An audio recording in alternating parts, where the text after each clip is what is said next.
Hey there, thanks for stopping by. This video is about hugboxing, subjective beauty standards, and how it can impact the trans community. As a proud trans woman myself, I know what it's like to try to adhere to rigid beauty standards and have a pressure to look a certain way. They say beauty is in the eye of a beholder. Well, some beholders need a new prescription. So if you've ever wondered how this can impact the trans community as a whole, how it impacts each of us individually, stick around and let's get at it.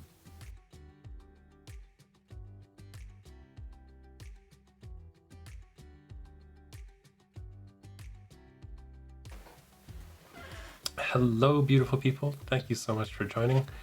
My name is Kate Madden. I live on the unceded territory of the Coast Salish people in what we call Vancouver, British Columbia. If this is your first time to the channel, this channel is primarily aimed at people in their 30s, 40s, and 50s, and really I'm just trying to build capacity and confidence in the greater trans community. If you're new to the channel, haven't had a chance yet, please hit that notification bell, subscribe. I'd really appreciate it if you find any value or you enjoy the video. Today's video, I want to chat about hugboxing and how I think it hurts and hinders us as a community.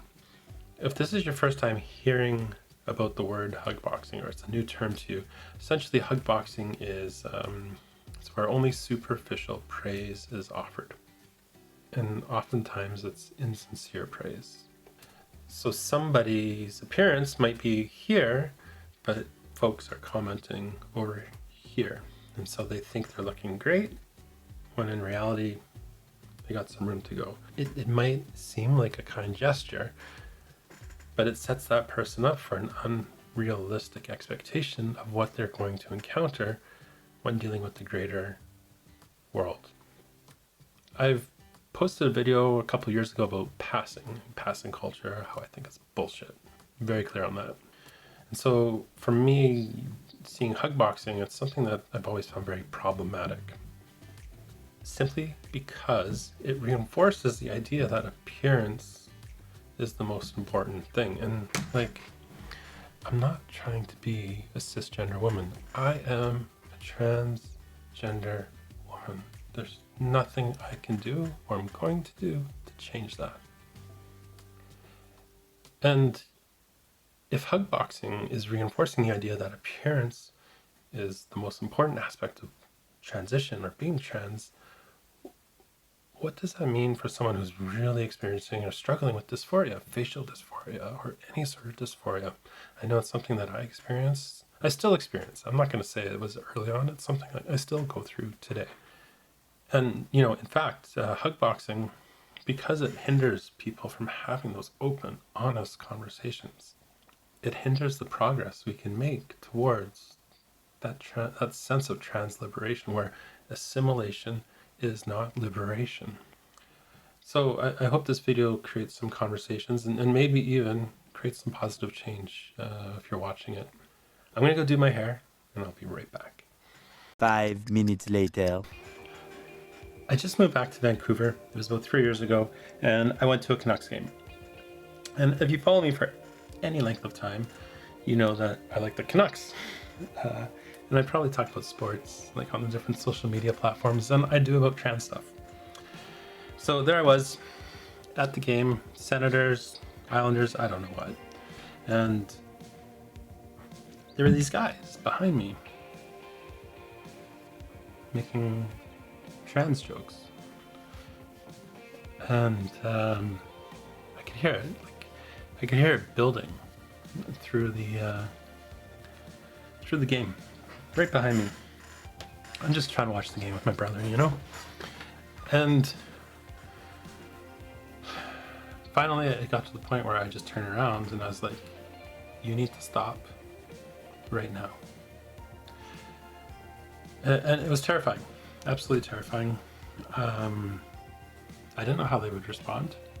Maybe I could have been a statistic, you know? Or, you know, they could have just laughed at me, even worse. I think I'd rather get beat up.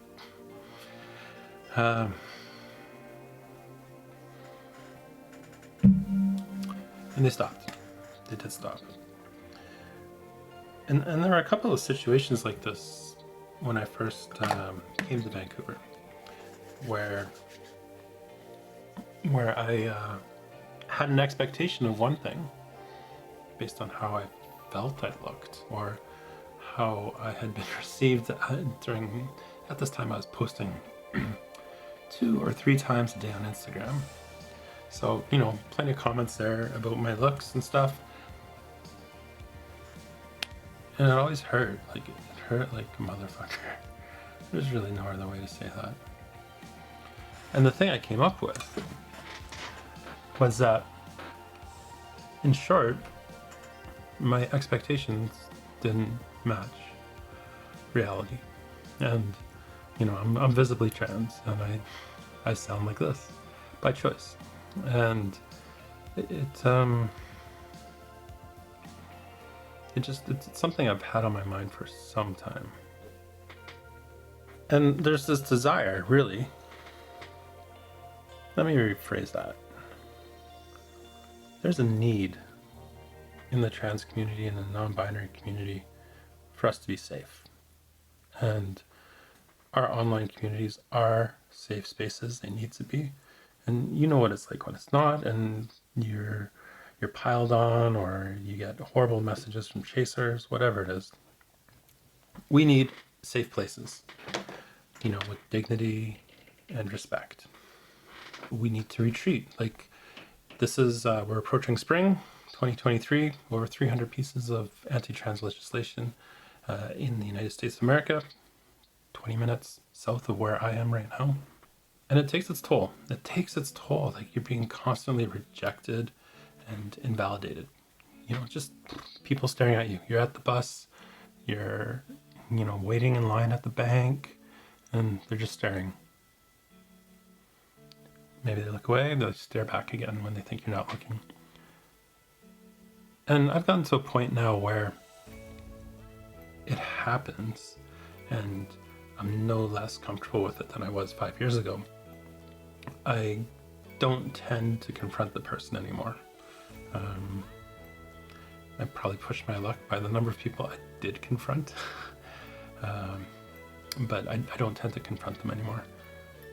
And it's hard. It's hard to feel like a display item, or, somebody wants to take a picture of you because you're whatever you're looking like, and they want to send it to their friend. And that doesn't feel good. That's happened to me. It comes down to beauty standards, right? And, what are those beauty standards, and how do they impact us? And a problem with beauty standards is that they're subjective, right? Beauty's in the eye of the beholder, for that cliche. So they're subjective, and at their core, they reinforce harmful stereotypes based on expected gender roles and gender ideology, if you will. Gender's a construct, and it's proven out. One of the aspects that proves it is the subjective beauty standards that are out there. And the beauty standards that we all are forced to subscribe to and live with, they reinforce Eurocentric views of beauty, white settler views, so skinny, white, curvy body. What's the 36, 24, 36? Whatever the perfect body is. Maybe that's changed. Or, the expectations of facial features and how that looks. But what about those of us that aren't skinny? Who aren't that perfect shape, aren't curvy in that way. We don't naturally have these features.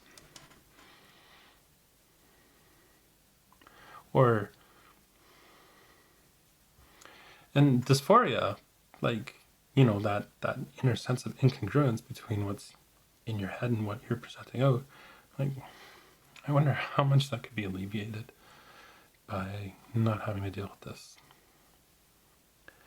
That constant pressure to conform. And going back to my point about assimilation is not liberation, like we can reject that. We have the option to choose this beautiful life where we get to design every aspect of our life. So as trans people, we just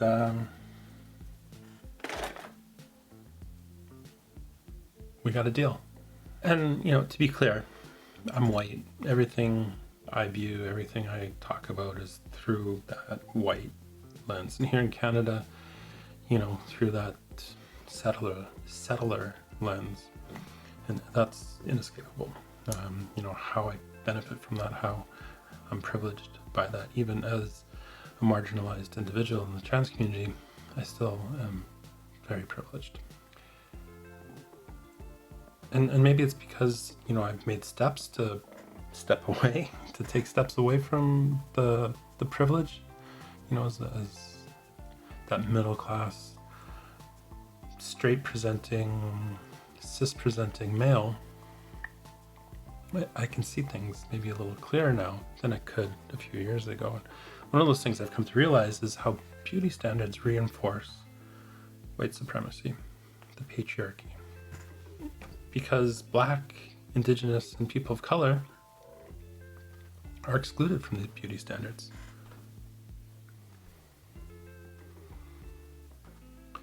To say nothing of trans people. And we see the magazines, we see the TV shows, the beauty influencers, and how they can really reinforce the expected orientations from a gender perspective, gender identity, and from a sexuality perspective. Like, you're doing this to attract the male gaze. Or are you? Are you not?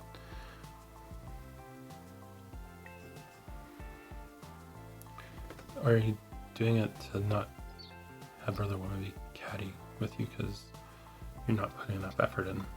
But if you put too much effort in as a trans woman, are you a caricature? Are you almost a drag queen? And if you don't put enough effort, are you taking this seriously? And you have to remember, it's all connected. White supremacy, transphobia, homophobia, anti-Semitism. It's all in this cultural milieu, really, that the beauty standards that are based on those Eurocentric expectations, cisgender, heteronormative hegemony, I want to say, going back to Chomsky and being subversive about Chomsky, but it's all there and it's all supported by it. And we're seeing it play out. We're seeing all this come to fruition through the legislative agendas throughout the various states and cities across the United States, the United Kingdom, Australia, and Canada. Just this last week in Saskatoon, there was an issue. Subjective beauty standards are a direct threat to our community and to our safety. And through this, what I've seen growing is a frustration with non-binary people, a frustration with neo-pronouns, and I'm starting to see trans women, particularly passing trans women, begin to want to remove folks from the community. They don't want non-passing trans people to make them uncomfortable. Like, it's respectability politics by any other name. And I get it. Like, you've gotten somewhere. You've gotten to the other side, so to speak. You've made a life. Maybe you transitioned 10 years ago. Maybe you're just a boring middle-class housewife, or, you're working a trade. You're, some carpenter dude, swinging a hammer. Like, you don't want to deal with this. Like, it's constant, absolutely constant. I can't open my phone or turn on the TV. Even here in Canada, CBC's picking this stuff up. And it's just constant. And I get it. We're all exhausted. We're all tired.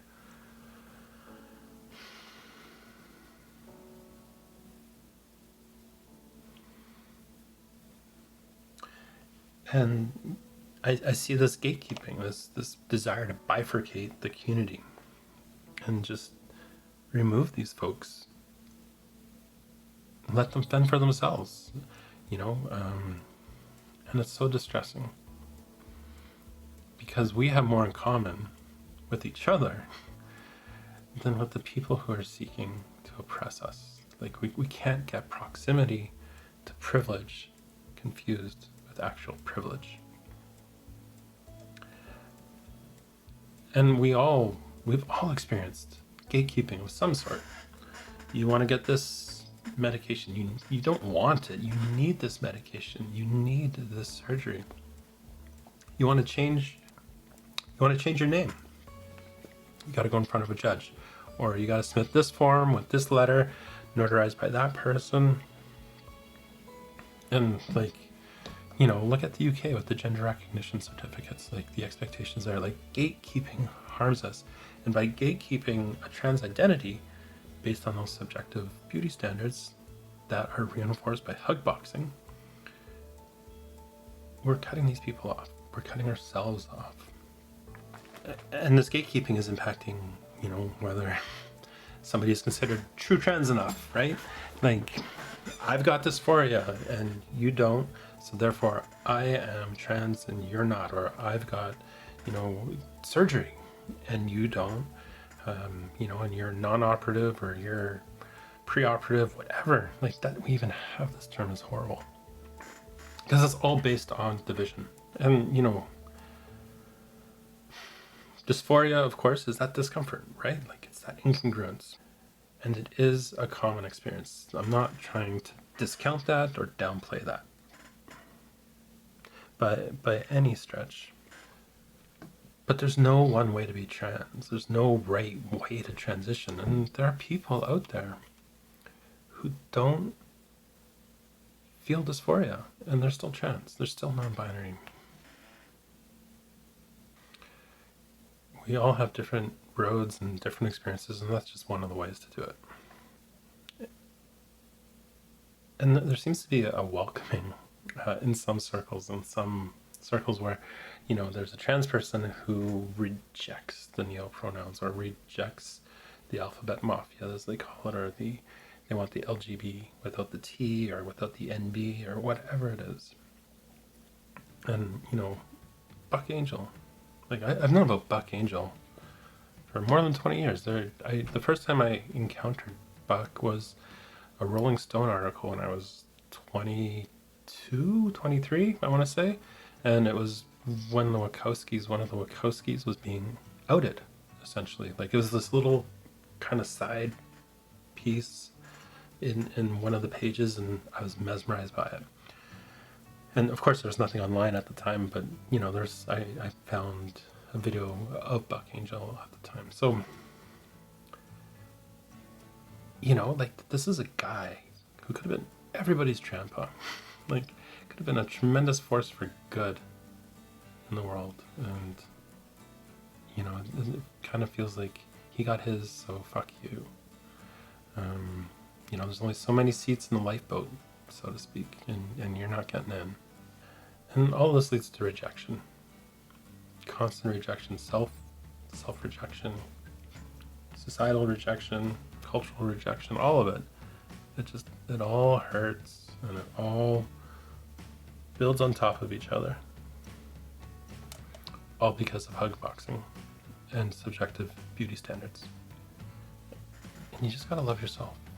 That's the place I got to. You just gotta love yourself. There's no other way around it. Because how can you, if you don't have that inside, how can you express that externally? And if you're one of the passing transes, like, reach back, help. People need help, and we need to support each other and be allies to each other, and not discount other people's experiences. Like, non-binary people are who they say they are. If you aren't comfortable using they them pronouns or je or whatever neo pronoun an individual's using, like, they're telling you how they want to be addressed. no less important than how you're telling the world how you want to be addressed.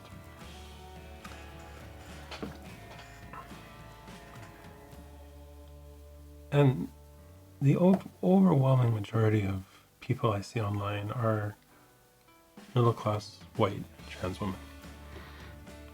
It is something that leads to erasure of trans men, of non-binary folks.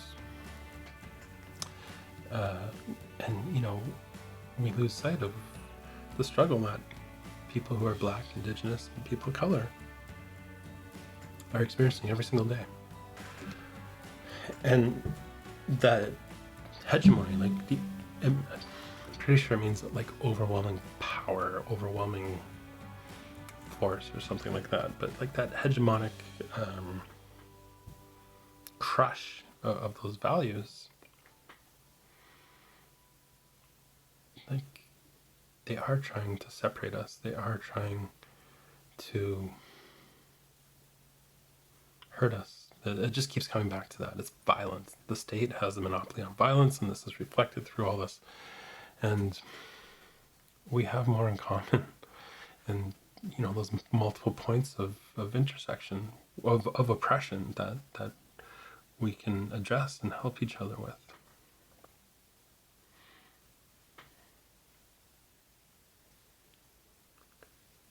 Five minutes later.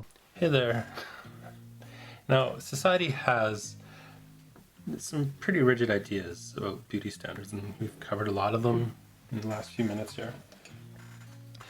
And, you know, I rejected out of hand that idea where one needs to be passing or have dysphoria to be trans.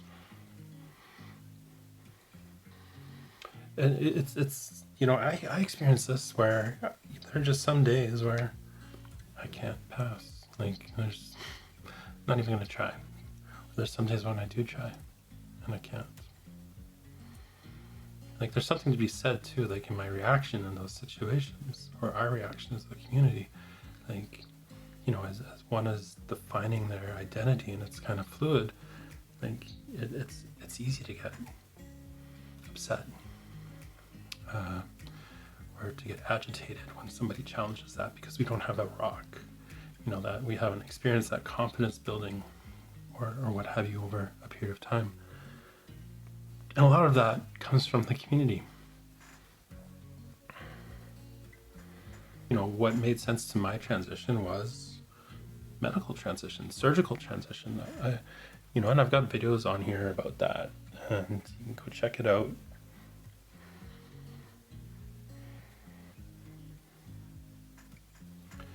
But whatever the case is, regardless of whether they have done that or not, or have this or have that, like, they're valid.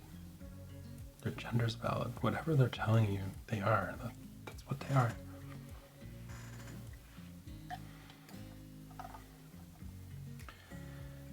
And dysphoria is hard. Like, it's fucking hard to deal with some days. And there's no argument from me about that. Crippling. Absolutely crippling. But we just don't experience it the same way. None of us do, really. Like, we have common experiences, but we just don't. And because it's all coming back to those societal norms, you know, we really have an obligation to each other to constantly challenge them. We don't need to subscribe to them. We can just push them and challenge them in the best way we can. Like, if we're gonna fight over who's trans enough and who's not trans enough, or who this legislation is really targeting, like if I'm one of the good transes, we're gonna leave people behind. People are gonna die. It's gonna be a long night. I don't know that everyone's gonna be here in the morning. People will die. Like, we see this legislation, we know it's gonna have an impact. And it's that serious. And because of that, we gotta stand together. And falling for that pitfall, falling for those traps,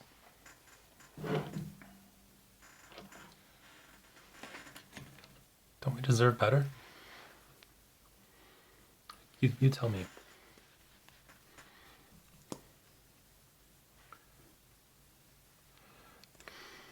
You know, and ultimately, I guess, like, whether you pass or not, you're a part of the community.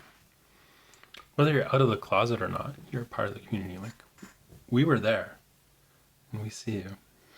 Like, if you're watching this and you're in the closet, I hope you get to that point when you can take a step out.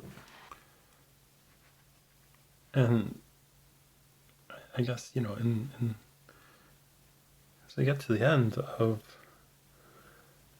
dealing with this, like, yeah, we can see the impact that those subjective beauty standards that reinforce all that stuff, white supremacy, Eurocentric ideas of beauty, we can see the impact it's had on people. You know, on people's buying patterns, on people's mental health. I guess, you know, what's just what I love about our experience is, yeah, building from the ground up. Who are you? What do you want to be? Where do you want to go? How do you want to get there? And you have the chance to do that. You can start all over, reboot the system. Like, it's the ultimate life hack being trans, I think. And it's never too late. Like, I saw a post of someone who was 26 who thought it was too late. Oh my gosh. Girl. It's never too late.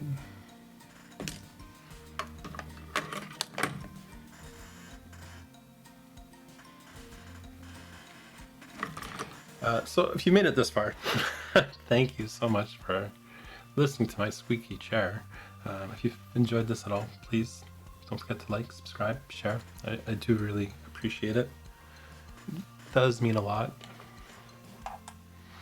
Like, I like to know I'm on the right path.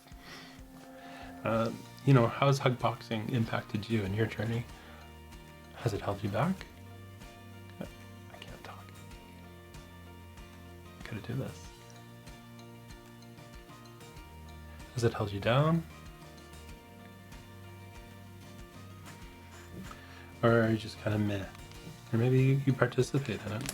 And if so, cool. I mean, like, if it's gotten you where you need to be, like, please, in the comments below, like, share your experiences. I'd love to hear. I think it's important we talk about this. Like, I thought it was important enough to make a video about. So, you know, thanks for watching. And as always, here's to life.